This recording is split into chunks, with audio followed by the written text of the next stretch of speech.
안녕하십니까. 한의학입문TV 강의를 맡은 한의사 이한영입니다. 오늘은 중경소조문 125조에서 127조 치자 시탕에 대해서 한번 다시 알아보겠습니다. 앞에 조문에서도 이제 치자 시탕이 있었지만 이렇게 책들을 보면은 책들의 그 순서가 그 책들마다 판본에 따라서 많이 차이점도 있고 또는 심지어는 그 순서가 다소간의 그 차이점이 있거나 중복된 경우도 있고 또 심지어는 문제가 되는 것은 처방에 대한 어떠한 그 뭐랄까 그 다른 경우 어떤 증상에 대해서 처방이 다른 경우를 우리가 알 수가 있습니다.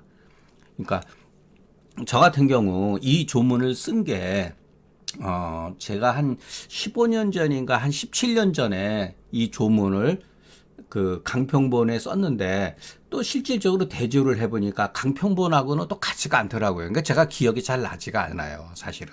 그러니까 제가 한 사람이 이 글을 쓰는 데에 있어서도 불과 10여 년 전에 쓴 글을 한글로 그때 당시 뭐 이런저런 책들을 기준으로 해서 썼다가 최근에 올해 들어와서 그 출판사에서 그 이세를 찍자 그러면서 이제는 내가 내 글을 써야겠다라는 그 뭐랄까 마음가짐을 갖고 있던 차에 한문으로 5, 6, 7, 8을 한 4개월에 걸쳐서 전부 다 제 방식대로 한문으로 그 추석을 주예를 한번 해봤는데 저 같은 경우 제 경험으로도 한 사람이 한 책을 대해서 썼음에도 불구하고 기억이 잘 안 난다는 거예요. 내가 이때 무슨 근거를 가지고 이 글을 썼지? 꼭 강평본만 가지고 쓴 건 아니거든요. 중간에 어떤 것을 분명히 참고해서 집어넣었는데 그것을 정확하게 기록을 해놓지 않았기 때문에 그 간혹가다 혼란을 일으켜 놓은 거가 많습니다. 자, 제가 이런 말씀을 여러분들한테 하려고 하는 이유는 뭐냐면은 한 사람이 한 10여 년, 하나의 글을 한 20여 년에 걸쳐서 생각해 놓은 거를 썼음에도 불구하고 그 순서가 같지가 않다는 거, 반복되는 게 있다는 거, 이런 다소간의 오류가 발생이 되어지는데 하물며 중경서 판본이 여러 개로 나뉘어서 전수될 때 많은 사람들이 가피를 하고 거기다가 자기의 견해를 집어넣고 이것은 잘못된 게 아니라 전수 과정 중에 나타나는 일종의 그 통례라는 거예요. 일반적인 사례라는 거예요. 그래서 우리가 어떤 조문이라든가 이런 것을 볼 때 우리가 믿을 수 있는 것을 근거로 하는 것이 좋다. 그것이 무엇이냐? 증상이다. 증상을 기준으로 해서 글을 보는 것이 글을 보면은 다소 중복되어지고 그 순서가 맞지가 않더라도 그러니까 치자시탕만 하더라도 상당히 앞에 조문 태양병에서 치자시탕이 있음에도 불구하고 또 양명병에도 또 나타난다는 거예요. 이런 거는 순서가 다소 그 어긋난다고 볼 수가 있죠. 그런 관점에서 일단 우리가 한번 보겠습니다. 양명병에 하지한데 할 수가 있죠.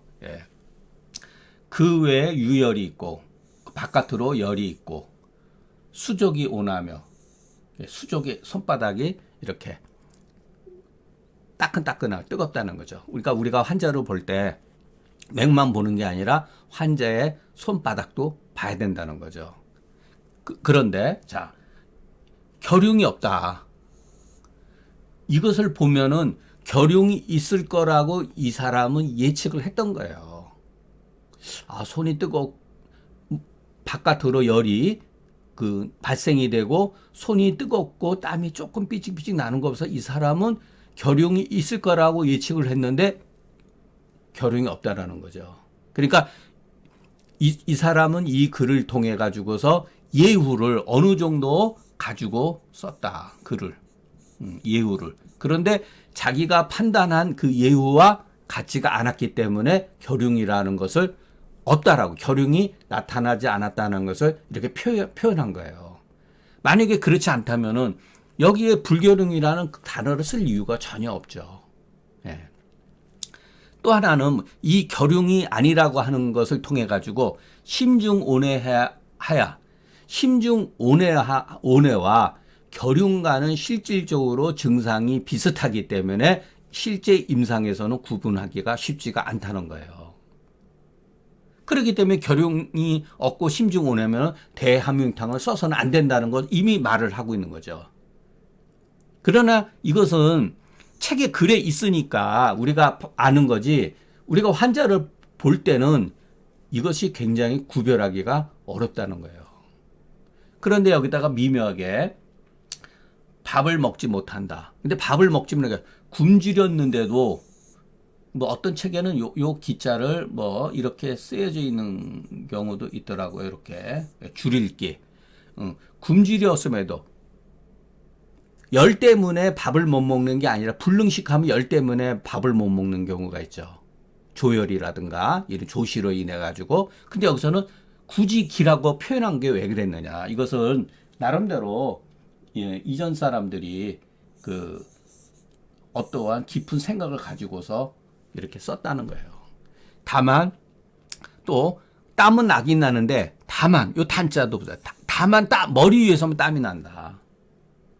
이 단자는 왜 썼는가? 두 한출이라고 표현할 수도 있고, 다만 머리에서만 땀이 난다라고 하는 것은 그 밖에 몸에서는 땀이 배출되지 않는다. 잘 배출되지 않는다. 그것을 의미하는 거죠. 이것도 굉장히 중요한 글자예요. 어떻게 보면은 기자라든가 단자라든가 이럴 때는 치자시탕으로 처리하는 게 좋다. 자, 우리가 여기서 봤을 때는 기회유열 수조건 요 사실과 가지고, 요 사실은 무엇을 뜻하느냐면은 우리가 보통 말하는, 제가 굳이 양명이라고 쓸 필요는 없는데 관용적으로 쓰는 용어니까 양명의 조열에 나타나는 표징이다, 증후다. 이것을 보면은 수족이 뜨끈뜨끈하다든가, 그러니까 손바닥에 이 족이라고 하는 거는 이 발바닥을 말하는 건 아니고 손바닥이겠죠. 손바닥이 뜨끈뜨끈한 것을 말하는 거죠. 우리가 환자를 봤을 때 항상 맥도 보지만 손바닥도 한번 봐야 됩니다. 땀이 있는지 없는지, 열이 있는지 없는지. 손바닥이 유난히 뜨거운 사람들이 있어요. 이것은 일반적으로 다 그런 건 아니지만 일반적으로 이것은 양명과 조열의 징후라고 하는 하나의 참고, 근거가 될 수가 있다. 거기에 이 사람이 가슴이 무엇인가 이렇게 고뇌스럽고 뭐 표현하기 어렵지만 답답한 거, 이와 같은 증상도 대함융탕의 결흉과 실질적으로 구별하기가 어렵다. 그렇기 때문에 여기다가 불결흉이라고 하는 조건을 몰래 갖다 집어넣은 거예요. 이런 거는. 이 증상으로 대함융탕을 써서는 안 된다. 그러나 실질적으로 심증온해의 대함융탕의 결흉과 이것은 구별하기가 어렵기 때문에 이렇게 그냥 못을 박아놓은 거예요. 결흉이 아니다라고. 문제는 우리가 실제 임상에서 이 사람의 결흉인지, 이것이 결흉인지 심증온해인지 이것을 구별하는 거죠. 그래서 이 조문이 쉬워 보이지만은 우리가 해야 될, 의사로서 의사가 환자를 봤을 때 증상을 통해 가지고서 이 사람이 결흉인지 결흉이 아닌지 우리가 판별을 해야 되는 거죠. 비록 이것으로서, 이것이라고 하는 게 뭐겠어요? 심증온해죠. 이것으로서 대함융탕의 증상이 아님을 말하고자 한 것이나 의도한 것이지만, 이와 같은 것은 중경의 요 남별이라는 뭐랄까 결흉이죠. 불결흉. 실로 이것은 중경의 필법이 아니다. 중경은 이런 식으로 글을 쓰지 않는다는 거죠. 그러니까 요거는 이것으로서 결흉이 아니다. 물론 심정온에도 뭐 같이 볼 수가 있습니다. 이것으로서 이것은 대함융탕의 그와 같은 결흉증이 아니다라고 밝힌 거죠. 그러나 이것은 결코 쉽지가 않다. 또한 결흉이라고 하는 것은 일종의 병명이기 때문에 중경은 이런 식으로 글을 쓰지 않는다. 중경의 깊은 뜻은 실로 어디에 있느냐면은 주어진 조건에서, 이것은 반드시 옳은 것은 아니지만 주어진 조문에서 봤을 때 중경의 깊은 뜻은 여기에 있다는 거예요. 공복 상태가 임에도 불구하고 공복 상태죠. 배가 뭐 음식을 먹지 못한 상태, 굶주려 있는 상태에서 굶주렸다고 하는 거는 공복을 뜻하는 거죠. 그러면서도 먹지를 못한다는 거예요. 여기에 있다. 깊은 뜻은. 이 병정, 이것은 병정이죠. 우리가 음식을 잘 못 먹는다든가 잘 먹는다. 병정 일구에 있기 때문에 불능식이라고 표현하지 않고 특히 기불능식이라고 표현한 것은 위중공허 번열 때문이고 위중유 조시 때문이 아니라고 하는 것을 의도적으로, 그러니까 암암리에 그와 같은 그러니까 뭐랄까 뜻을 가지고 있다. 그래서 이렇게 기불능식이라고 쓴 것이 아니겠네. 이건 하나의 저도 추측할 수밖에 없어요. 왜냐하면 조문 자체가 이렇게밖에 형성이 안 돼 있으니까. 왜 기불능식이라고 썼을까? 불능식이라고 쓰지 않고. 네, 이것은 조문에 지금까지 이것이 옳다 그러는 게 아니라 이런 식으로 해석을 했거든요. 조문에서는. 그러니까 위중이 공허하고 번열 때문이다. 네. 위중유 조시 때문에 기불능식이라고 그랬으면은 당연히 승기탕을 써야겠죠. 근데 그렇지만은 결과적으로 처방은 치자시탕을 썼기 때문에 이것은 소위 말해서 위중공허 해가지고 객기당격. 그 앞에도 그런 말이 있었잖아요. 그거는 물론 해석이지만 주의 문자의 그 해석이지만 이것을 받아들이는 입장에서 이런 의도가 내포되어 있다. 기불능식에는. 자, 번열이 해소되지 아니해서 여처에선 땀이 없고 신체의 모든 부분에서 땀이 없고 다만 머리에서 땀이 나는 자가, 머리에서 땀이 나는 자가 만약에 소변까지 분리하게 되면 장차 발항이 된다는 거예요. 발항의 조짐이라고 하는 거예요. 그렇기 때문에 심해지기 전에 미연에 경고한 것이기 때문에 이에 다만 두 한출이라고 하는 걸 특히 썼다. 두 한출한 상태에서 이 사람이 만일의 경우 소변 분리 이렇게 되면 이런 경우는 발항이 될 수 있기 때문에 조심을 해야 된다. 라고 그런 의도에 의해서 단 두 한출 이런 식으로 표현을 한 거예요. 괜히 쓴 게 아니에요. 절대로 이런 것은. 그러니까 병세의 관점에서 머리에만 땀이 난다는 거는 여체에 땀이 없다. 땀이 나지 않는다는 건 뭐냐면은 배설을 하지 못하는 거죠. 열이 땀으로 배설하지 못하고 또는 소변까지 분리하게 되면은 이와 같은 사람들은 옛날 사람의 관점에 있을 때는 요즘의 말로 하면은 황달과 같은 유사한 증상을 야기할 수가 있다. 그렇기 때문에 사전에 미리 경고한 거예요. 단두 한출이라는 의미 속에는 나름대로 옛날 사람들이 그 깊은 경험적인 어떤 사실이 있다고 봐야 됩니다. 자, 오늘 요 소시오탕 양명병의 발 조혈하나요? 뭐 문장이 간단해요. 그렇기 때문에 앞에서 나온 정문을 근거로 해서 해는 것이 보는 것이 맞다고 봅니다. 그러니까 조혈이 있다. 조혈이 있지만 대변이 약간의 뭐 무르고 소변은 그런 대로 괜찮다. 그런데 흉염만이 아직 해소되지 않았다. 그러면은 이거는 시호증이 있는 거기 때문에 다른 증상이 없다라더라도 흉욕고만이라든가 왕래한열이라든가 또는 묵묵부력음식이라든가 이런 것들, 신번희구라든가 이런 증상이 필연지증이 있으면 필연지증이 하나의 증상만 갖추고 있으면 소시오탕을 쓸 수가 있다 그랬잖아요. 그러니까 흉욕고만의 근거를 가지고서 이런 것은 그냥 참고사항이겠죠. 예. 자, 조혈을 발하나 대변이 무르면 아직 승기탕에 이르지 못했다. 그러니까 이거는 조만간에 승기탕 쪽으로 빠질 개연성이 있다는 거예요.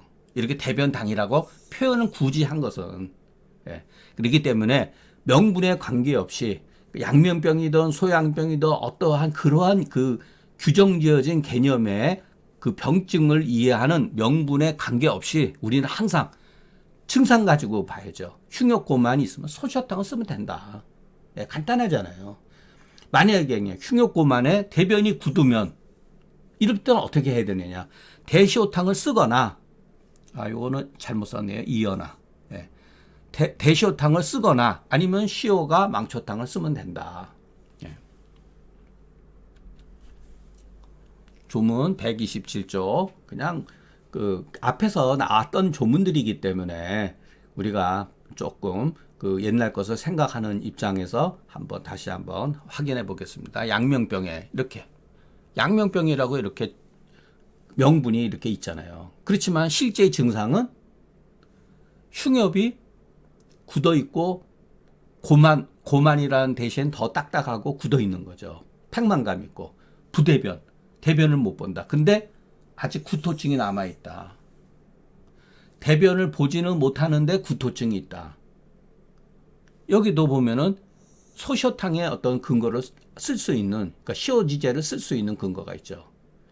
예.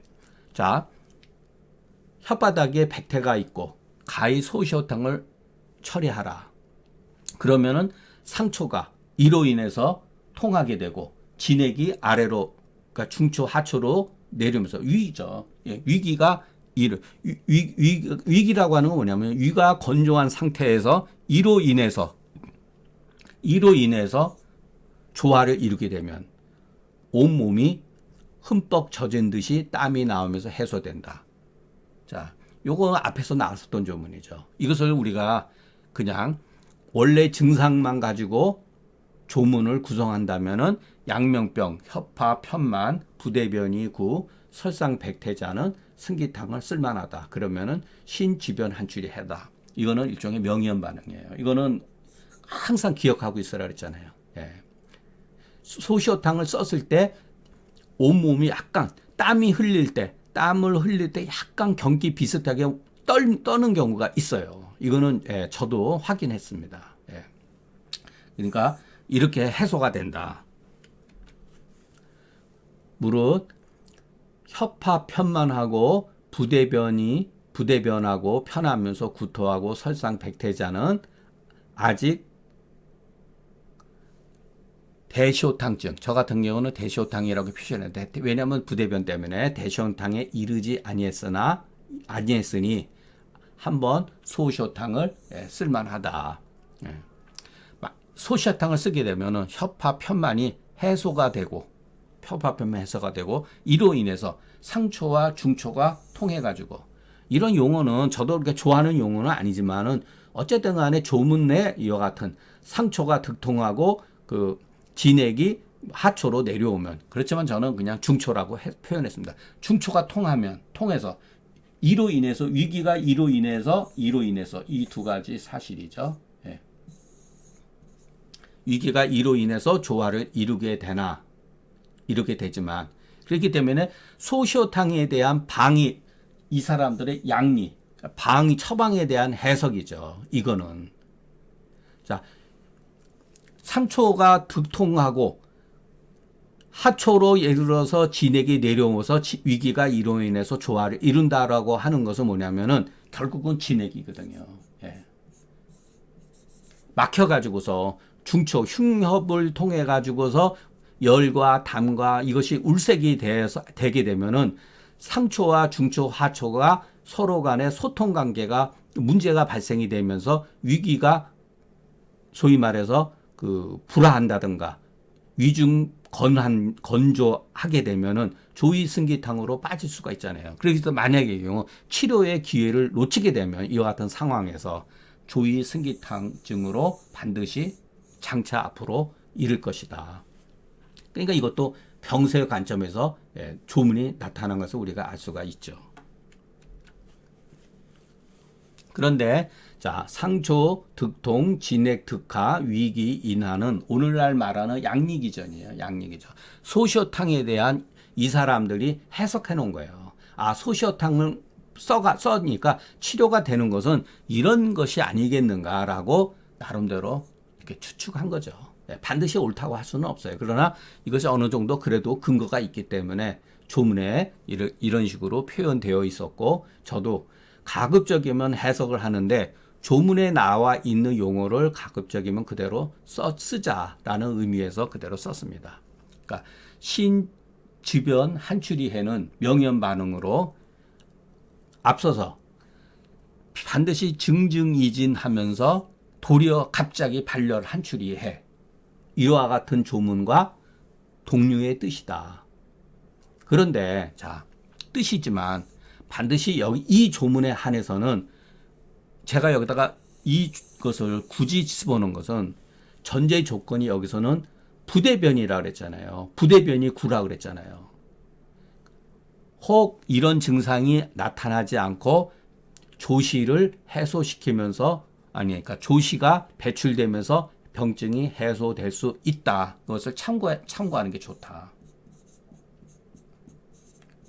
자, 어떤 경우는요. 예를 들어서 구토증이 심한 사람한테 바나사심탕이나 소시어탕을 썼어요. 그런데 환자가 구토증이 더 심해졌다고 그러는 거예요. 그럼 어떻게 해야 되느냐? 그것은 명현 반응으로 봐야 돼요. 치료가 되려는 과정 중에 치료에 의해서 나타나는 어떠한 거. 그러니까 그 오치하고는 다른 거예요. 어떤 경우는 구토를 더 할 수가 있다고 그래요. 예. 그러니까 이 조문의 경우도 반드시 꼭 땀을 흘려가지고 해소되는 게 아니라 이 사람은 변비증이 있었기 때문에 소시오탕이나 소시오탕을 복용을 하게 되면은 이와 같이 나타날 수도 있지만 득시의 해로 나타날 수가 있다.